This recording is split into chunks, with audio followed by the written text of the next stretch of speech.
Welcome to the Peaceful Life Podcast, coming to you from a cottage in the woods in the peaceful mountains of California. For those of you who have inquired about the Ferguson fire and my safety, I thank you for checking in, and I'm good. The fire is moving away from our town. However, parts of it still threaten Yosemite National Park, so please send positive fire extinguishing thoughts to our lovely national park. Many of us have gone through some stage of bullying as a child, some more than others. Studies have shown that being bullied as a child can affect you even as an adult. Adults who were victims of bullying have a higher rate of anxiety, agoraphobia, panic disorder, distorted self-beliefs and self-worth, depression, and even suicide. First and foremost, it's important to recognize this and get help if you need it. The definition of bullying is a type of aggression in which 1, the behavior is intended to harm or disturb, 2, the behavior occurs repeatedly over time, and 3, there's an imbalance of power with a more powerful person or group attacking a less powerful one.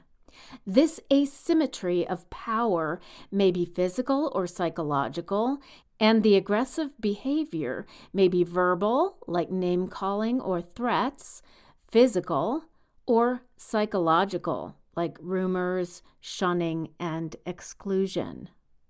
I've invited Christopher Gronlund, a fellow podcaster, to talk about being bullied as a kid and how it affects us as adults. He's also a writer and often writes about his own experiences for his podcast, Not About Lumberjacks. One story that I listened to, called Purvis, is inspired by his experience being bullied as a kid. And please note that neither Christopher nor I are mental health professionals. We are simply discussing this issue from our experiences and hope that it helps people out there who can identify with it. So welcome, Christopher, to the Peaceful Life Podcast. Well, thank you. As you know, I enjoy listening to the show, and to your point about us not being mental health professionals, the one thing I do like and something that helped me, which I'm sure we'll get into, is it always helped me just hearing stories from people, especially when I was a kid and I realized some of the people I looked up to in a huge way were bullied and got through it. And then I just kind of was like, how do I get there then? Right. So why don't we start by, you kind of said that your story was inspired by your experience, but obviously it wasn't exactly your experience. So tell me what happened to you when you were a kid. As a kid, I was I wouldn't go as far as saying I was popular in elementary school. However, when I got into junior high, and I can remember the exact day in a math class where I was sitting and somebody asked me if I believed in God. And I've always been an atheist. I don't have any issues with religion. It was just, this is what I've chosen to believe given the way I view everything and looked at everything and assessed it since I was a kid. So I just simply said, no, I don't. And from that day on, I went from being invisible in junior high school to being one of the more picked on kids in the entire school. Wow. And I was brought up in a very similar way. In fact, I came home one day and asked my parents about the Pledge of Allegiance. And I said, do I have to say under God? And my parents said, no, you don't have to say that if you don't want to. So I can identify with that. So you became almost a pariah. So they used that Yes. as kind of your vulnerability to pick on you then. Yes. And then I think they quickly discovered I used to be really scrawny. And then all of a sudden I hit a growth spurt. And by junior high school, I was one of 2 of the biggest kids in the school. And the other kid was picked on too. In fact, I'm still in touch with him. We grew up near Chicago, but we both actually ended up moving to Texas roughly the same time and in the same area. And it's interesting. seeing his experiences because it really affected him to the point he doesn't remember much of his childhood.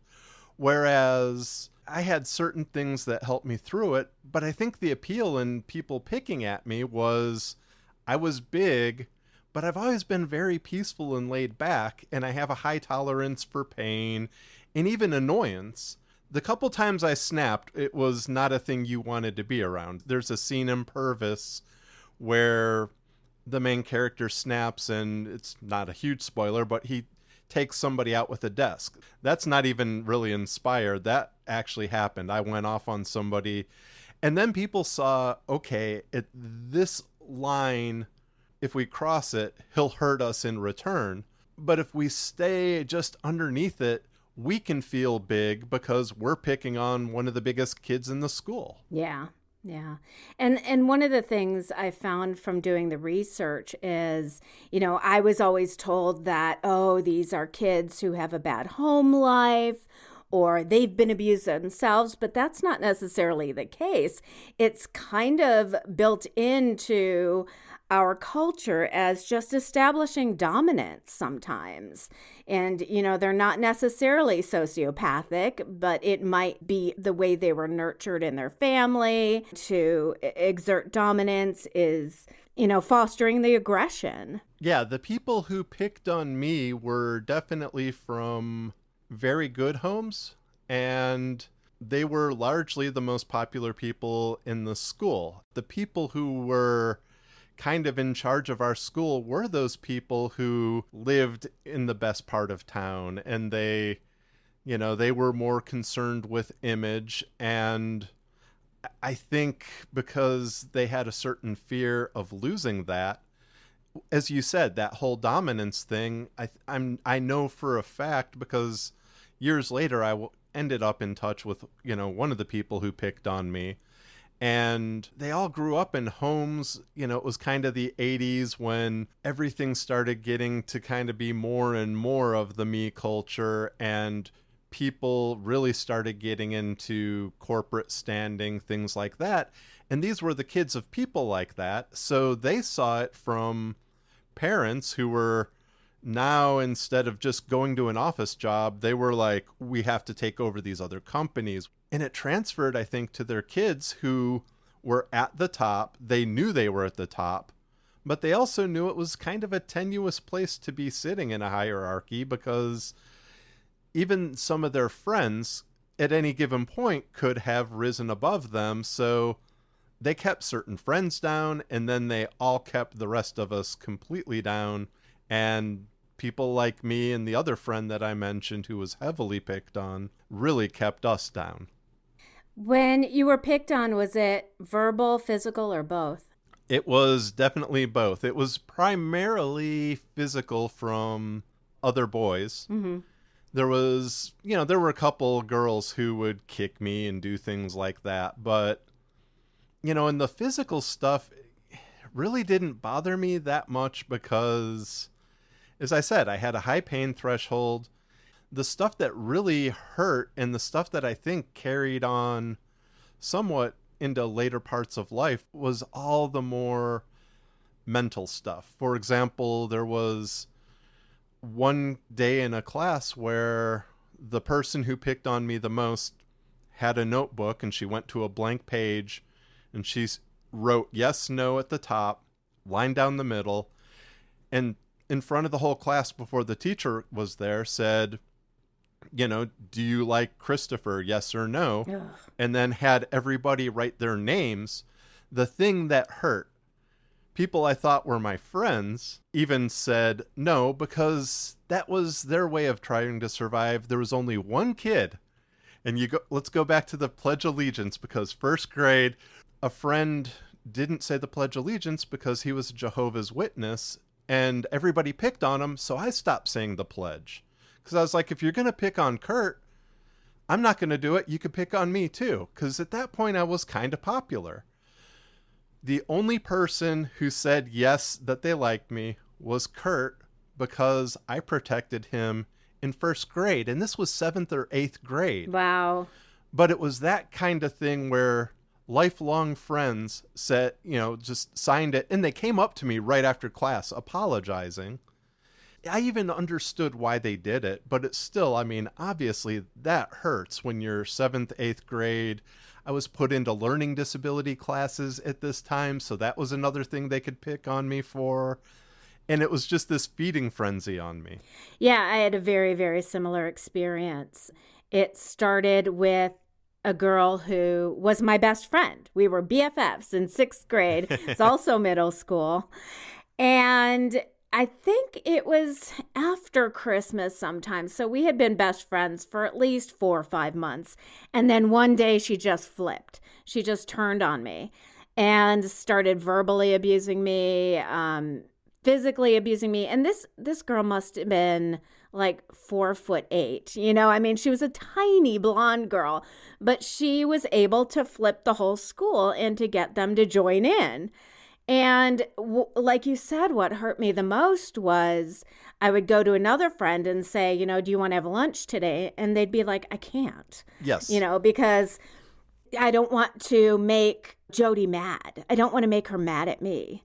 Because they saw what would happen, and they didn't want to be on the other end of the bullying. And it was really definitely like a mob situation, And like you said, that hurt me the most because people who I thought were my friends were so scared of her that they wouldn't even bother coming to my defense. Even looking back, I was trying to figure out how long this happened, and I have no sense of time. It was probably a couple of months in my case before intervention. There was, and I was, just called terrible, nasty, fat pig and names that I had never heard before because we didn't really cuss in our house. And she would pass me notes with all this written down, which thank God I had kept because I had evidence then of her bullying, but also physical. People would punch me, shove me in the halls and things like that. And I think I told my mom, but she was just like, at that point, oh, it was a little blonde girl, just ignore her, and I was like, you don't understand.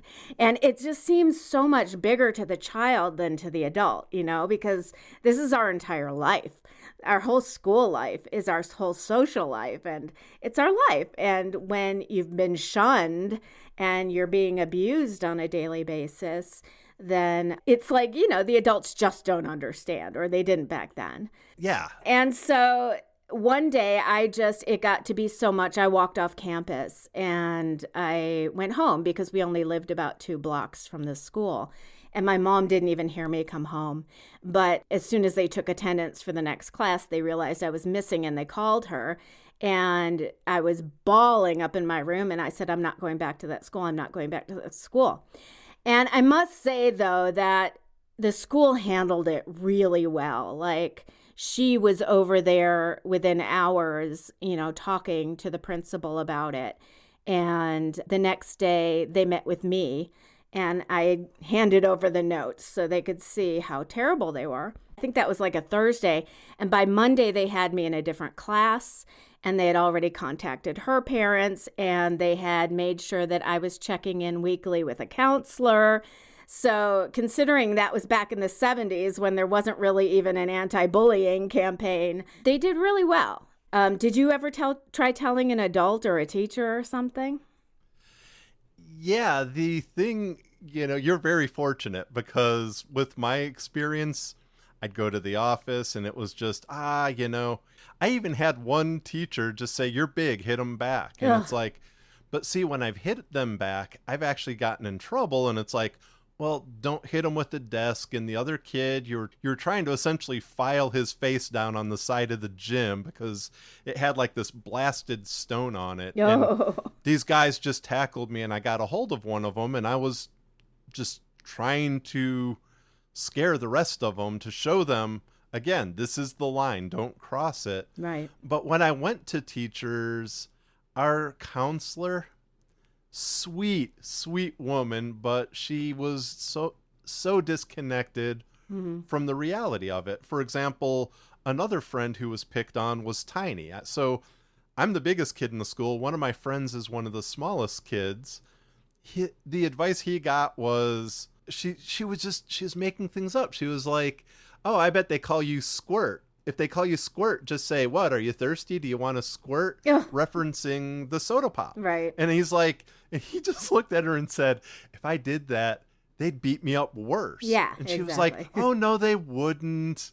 So the school didn't support anything. And fortunately, though, I had a couple teachers who did look out for me. And one of them eventually got me out of learning disability classes and allowed me to... We had a school attached to ours that had a bunch of special needs kids, and I would go down there for part of the day and just act as a teacher's aide to this one woman who was just an incredible teacher. So that got me out of the school, but at the same time, because now I'm going down with people with mental and physical disabilities, now I'm getting called other things, and people are making it sound like I'm from that school. So there was that, but the one teacher who really helped me was a history teacher who had to be picked on because he always watched out for me. And that was like one of the times even one of the girls was getting physical. She just kept kicking me in the back. And he just, in the middle of class, said, "He's being so patient with you," and took her out in the hall and talked to her. He talked to me at one point and he said, "I can't justify what they're doing. And I know you're trying to get help." And he was probably one of the first "it gets better" people I ever heard, which makes me think he had to be picked on, because he said something to the effect of, "What I'm about to tell you does not mean that what they do is justified in any way, shape, or form. What they're doing is horrible. You're in the right to be able to live the life you want." He said, "But I know when you go home, in your neighborhood, you have friends, and you guys go out and you explore, you share artwork, you share stories. You're out there learning and being a really cool kid. On the weekends, even on vacation, all of the people who are picking on you are getting together, or they're on phones just feeding into each other's misery. Mm-hmm. They have to spend all their time fixated on keeping their standing." He's like, so that's their whole life. And he said, one day it's going to slip out from all of them. And in the end, you're probably going to end up with a better, happier life, and they're going to be miserable. Some of them, yes. I mean, one of them, she just only recently kicked a decades-long heroin habit. The other person, who was really at the top of picking on me, is still one of the most miserable people on the planet. Strangely and kind of odd, she was married, divorced, and then remarried the guy who picked on me the most. Wow. All these years later, he had divorced, and then they just somehow through Facebook started chatting, and it was like they went back to the relationship they had in junior high school, and they're still just two of the meanest people you'll ever meet. Right. But then I've seen other people when I moved to Texas who were very mean and picked on people, who have gone on and lived great lives because they're the people who had the parents who were very aggressive in the office, and they're very aggressive. If they're in sales, they'll cut anybody out to get the sale. And they're people who've gone, this whole thing that teachers would always tell me, that they're all going to be miserable. Mm-hmm. And it's like, no, a lot of them actually are doing so well for themselves. They're still miserable in certain ways, but some of them are cruel enough that they actually seem to enjoy it. Now, in your story, Purvis, you describe a respite from the bullying and kind of how you got through it through Dungeons and Dragons. Can you talk about that? I would go as far as saying that Dungeons and Dragons not only saved my life, but saved the lives of some classmates, because while I would never condone a school shooting, I really do think that if I had access to a gun, I had a plan, because in one class, everybody who picked on me sat in a back corner of a class, and they seriously had a row of desks between them and the rest of us. And it was like, all I would have to do is get past there and I could take them out. And, you said earlier, because I could hear some people going, oh, well, it was only picked on for 4 months. But like you said, when you're a kid, you're 12 years old. If you've been picked on for 2 years, that's 1/6 of your life. Yeah, exactly. Now that I'm out, I turn 50 next year, and 2 years is like, that's nothing anymore.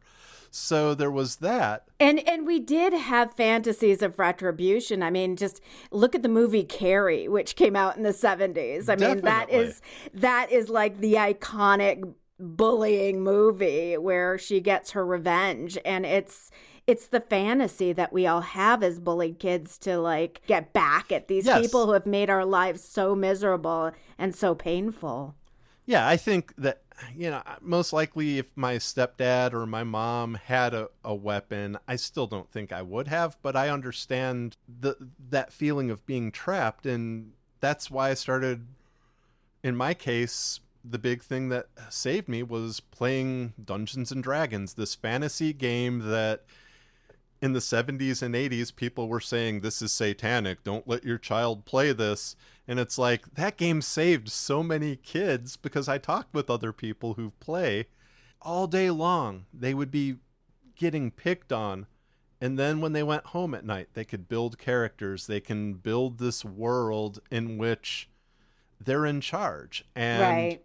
And they had power, right? Yes, you had power. You had total agency. And you got to sit around with the other kids who were picked on, and you shared in this story. And if you were a dungeon master like I was, everybody had this grand life in this game where all the pain in the world went away and they could be everything they wanted. In Purvis, the character who's the dungeon master is a little bit more hurt and takes it out a little bit more on his friends. And I had seen people like that. But for me, the game was a huge escape. And then I can look back on it and say the game is probably part of the reason I'm a technical writer, part of the reason that I write. I can attribute so much of my adulthood to playing that game beginning in 5th grade in 1979. A friend was like, hey, there's this thing. It's a weird game. Let's play it. And I played just last week. I was the dungeon master for a bunch of friends in a little mini campaign I was doing for them. So it's something I still do today. Yeah. And one thing I forgot to mention, and probably why it only lasted a couple months, was during that following summer, I get a phone call from one of my friends and they said, did you hear? Jody's moving out of state. And it was like, that was like the moment where I was like, I was able to go back to school and not even see her in the hallway. And that made all the difference in my life, even though, or she was told that she couldn't pick on me and all that, there was still her presence there. And it was still like, oh, yes. Every now and then she would, shoot me something. And so when I found out she was moving, I could go back in 7th and 8th grade and just establish a whole new social strata. So that was great. And then, you talked about Dungeons and Dragons. So starting with 7th grade, I felt more comfortable making friends and I joined chorus, which was basically choir. It was called chorus. And that was my social peeps, and I think joining a group that has a positive effect on you and others and is fun, and you start making friends who have the same interests that you do, really helps heal the feeling of being shunned. Yes. And of being powerless. And that was my way of kind of getting through it. And through that chorus, I made friends that I still have. So that was kind of my way of getting out of that and healing. But I think it still stays with us, even throughout high school and college. I think I've had a fear of making friends and I've had trust issues. And I think it all comes out from the being bullied as a kid. There's a lot of residual things that can still stick around with you as an adult. Don't you agree? Absolutely. I think as far as people who have been picked on, really did deal with it pretty well because my mom was very supportive. I had those couple supportive teachers, but it definitely carried through because even though it never took away my self-confidence, I never doubted my abilities. My big hobbies, have always been some kind of storytelling, whether it was Dungeons and Dragons or writing, juggling. I used to perform, even though I had some initial stage shy moments. It was something that I was able to do. Where I have issues even to this day is just being social. Like today, unless I really know you and I'm comfortable around you, I simply don't know how to be. I can be around somebody who, if we're out in public or something and they're on the other side of the table, they can mouth or gesture to me. Simple things like that. And people are just flabbergasted that it's like, I was telling you this. And it's like, but see, when you were doing that in elementary school, in junior high, and high school, there was nobody I had to gesture with or have those kinds of social cues. So I don't know how to communicate like that. There are certain groups of friends that, even if it's a larger group, I'm good. I can be in a room full of 100 people and feel so lonely and lost, and all I want to do is leave and get home, which is weird because I actually am an extrovert who loves people. But in certain situations, it could be even among friends, I don't feel socially confident. It's like, I just don't know how to go up and talk to people and carry on a conversation and these things that everybody else did because they were socially acclimated at a young age. This is what you do in this situation. I never had that. That's a good point because I'm exactly the same. I can't go to a party or any kind of group meeting where I don't know anybody. I always try to bring somebody along that I know. It's because at least I know I can talk to someone. Otherwise, I feel like, what if they all hate me? And I think that's the residual. What if nobody talks to me? What if I'm standing in the corner? And I've done that. I've gone to places where I end up sitting in the corner alone and miserable and just want to go home, because I can't initiate the social thing. And I never thought of it in the way that I wasn't taught to do that, or that maybe, it's residual from being bullied in that I'm scared. It doesn't feel safe to me in a way. Yeah, and the people I know because I had friends who were very social, even though they were geeky outcasts like me, and you see them at a party, they don't know a stranger. They're the people who they could be shopping and they could walk out with a best friend because they know how to just talk and they know how to make other people feel better about themselves. And unless I'm talking about a specific thing, like I said, I speak at meetups and conferences and people think, you get up in front of hundreds or thousands of people and you talk. Clearly you don't have social anxiety. And it's like, I feel confidence in my abilities too. And when I have to, and I'm great at public speaking as well. I love doing that, as a matter of fact, because people have to look up to you in a way. And being a leader in any situation even kind of helps with the social anxiety, because automatically people want to get to know you and they introduce themselves to you. Yes, and you're sharing you're sharing something. We're not there trying to gain social standing so that we could just keep moving up. It's just, hey, this is a thing that I worked at, I'm good at. Let me share it and see if it helps you in some manner. I love doing that. Mm-hmm. I want to be that person who could walk into a party and just walk up to anybody and say, hey, my name's Christopher. How do you know so-and-so? And I do all these things and it's like, oh, and hey, I know this person. Recently, my wife and I went to a party. One of my best friends, I've known her since the week I moved to Texas in 1984. We got along because we were both social outcasts, and she and her husband are two of our best friends. But when they have parties, because they're into this whole Irish music scene, they have hundreds of friends. So when they have a party, there are hundreds of people there. And they invite us, and I was thinking, oh, it's going to be a smaller thing because they know we don't go to the big parties. And it was a big party. And even if I walked up and said, hey, how do you know Candy? And it's like, oh, yeah, I went to high school with her. And then beyond that, I'm like, it's like, I don't, hey, do you play Dungeons and Dragons? Oh, you don't play Dungeons and Dragons. Well, at least you have a wife to bring. Yeah, there's that. And she doesn't love social situations. But at least you can be like, let's blow this pop stand. Yes. Now, another thing, which is kind of on the sad side, is that when I was doing the research for this episode, is I find, although I'm not surprised, that bullying is on the increase since the election of 2016. There was a big survey of over 50,000 young people from 13 to 18.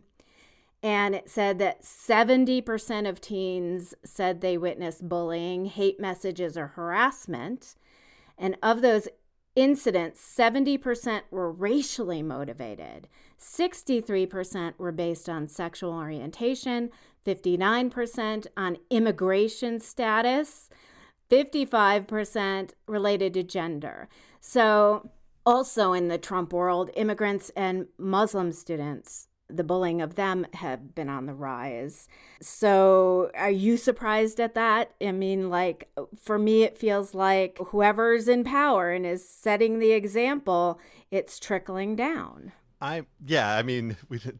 Trickle down economics doesn't work, but trickle down hatred seems to really work. And that's a good point. To that point, yes, because when I moved to Texas, I came to a school that had 394 students. It was a small Texas school, and a lot of those people connected with me on Facebook, and a lot of them are those very people who are raising their kids to hate. They're people who, I've just totally unfriended because it's like, you called for the death of all Muslims, and then other people who are generally are nice people.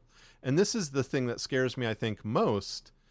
They're like, well, you know how he is. He gets worked up. He doesn't mean it. And it's like, he repeatedly talks about killing all Muslims. I have friends included in there. So if somebody was saying, hey, I want to kill your friends, are you telling me that you really think you should stay friends with that person? Because no, I mean, that's terrible. So just in this little group, I've seen it grow in this area. I mean, I'm in the middle of Texas, and even though we have some very blue areas, it's a red state. And what you really see are people who are losing what they feel is their sense of power. I see more people flying Confederate flags and other flags and being very ugly to people. Yeah, I think that's definitely a big issue. And I used to give a friend a ride to school, and I suspected he was gay, but I wasn't going to ask him. It wasn't my business. And when he told me, hey, I'm gay, it's like, well, nothing changes since yesterday. You were a friend. I remember getting picked on because I gave him rides, and it was the 80s, and people are like, you're going to get AIDS from him, just from being around him. And, people calling me derogatory names because I was hanging out with this guy. And I see the very people who were making fun of me as adults who are now worse, and they're teaching their kids that. Yeah, and unfortunately, it's when you get it from such a higher power, it makes it acceptable, socially acceptable. And what you do, whether it's unfriending them or standing up to them, I'm not sure you can change anybody's mind. You probably can't. So it's best to just cut them off, and you don't need it in what I call your own peace bubble. You don't need it in your environment. So if you see things like that, you either stand up to it or you cut them off. Yes. Yeah. And, maybe it goes back to being picked on, being on that receiving end of cruelty.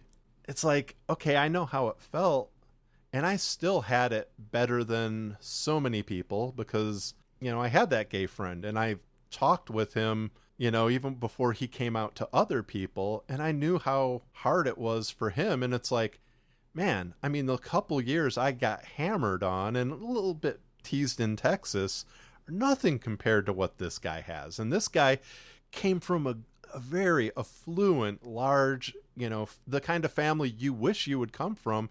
People would be like, man, I would love to be him. And it's like, no, you really wouldn't, because, the stuff he had to deal with. But you're right. I think it has made us more sensitive. Yes. And probably more of a champion for the underdog.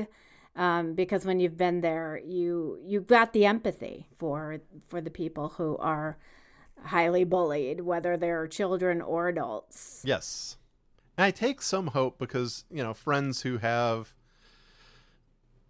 kids who are in high school, chat with them, and it's like, yeah, even some friends who kind of border on certain, you'd say they're conservative, their kids are like, I don't care that he's gay. Whereas people in our generation and above would have just freaked out. If that friend had come out back then, his family probably would have been run out of town, in all honesty. And I think on a positive note, the kids now have a voice. Yes. They've got a voice online. They've got a voice in school. There are these anti-bullying programs.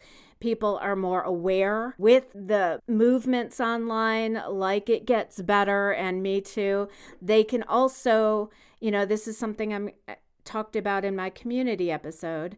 They find their peeps. They find people like them online that they wouldn't necessarily have found maybe in their physical community. So things are very different from when we grew up. And yet there's also online bullying, which we never experienced. And I can't even imagine how that would be either. But I think for the most part, there are more resources and awareness and tools for kids that they can come out of it. Yeah, absolutely.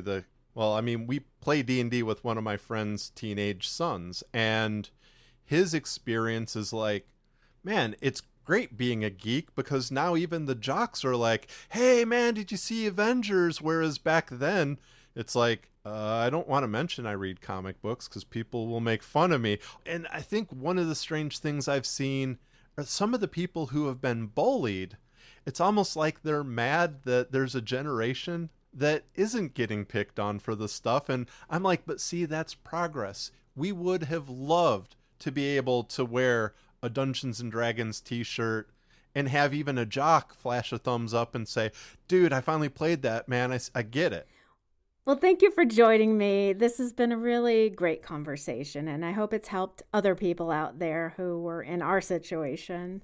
I do too. Well, thanks for having me on the show, and thanks for everybody who's listened. And tell people about your podcast and where they can find you online again. Okay, my name is Christopher Gronlund, and I do a podcast called Not About Lumberjacks, and it's a mostly monthly short fiction show. Sometimes there might be an individual audio drama, but it's mostly short stories narrated by me. All right, thanks, Christopher. I really appreciate it. Thank you, Laura. So if you yourself are carrying around pain from being bullied as a child, there are things you can do to help heal your inner child who is bullied and the adult that carries around this bullied inner child with them. 1, seek therapy. Just talking about it with a mental health professional can be a great way to acknowledge the pain and then move beyond it. 2, validate all that you've accomplished as an adult. 3, validate your strength and how you got through that difficult time and that it's over. 4, join positive activity peer groups like choir, like alumni clubs, or social service organizations where you're actually coming together to do good. 5, seek leadership roles. As Christopher said, maybe try public speaking. Seek out Toastmasters in your area. Toastmasters helps you with self-confidence and public speaking and has helped millions of people. 6, definitely don't perpetuate the behavior. Catch yourself if you exhibit bullying behavior to others and be kind, especially to those who need it and those who are marginalized. 7, Forgive your bully. Now, this doesn't have to be to them directly. In fact, I'd actually advise against that, because telling your bully that it's still affecting you can give them more power than they really need. So forgive your bully to yourself. Imagine that they're sitting across from you. Tell them that what they did was wrong, what they did hurt you, and that you forgive them because you're ready to let it go. And most of all, forgive yourself. You didn't deserve it. You didn't cause it, and it wasn't your fault. Listen to my episode on what people think of you and the sequel, Release the Darts. For more information about bullying, go to www.stopbullying.gov. I've put a lot of other links in the show notes as well, so take a look at them. You've been listening to the Peaceful Life podcast. You are a spectacular human being. Take care of yourself always.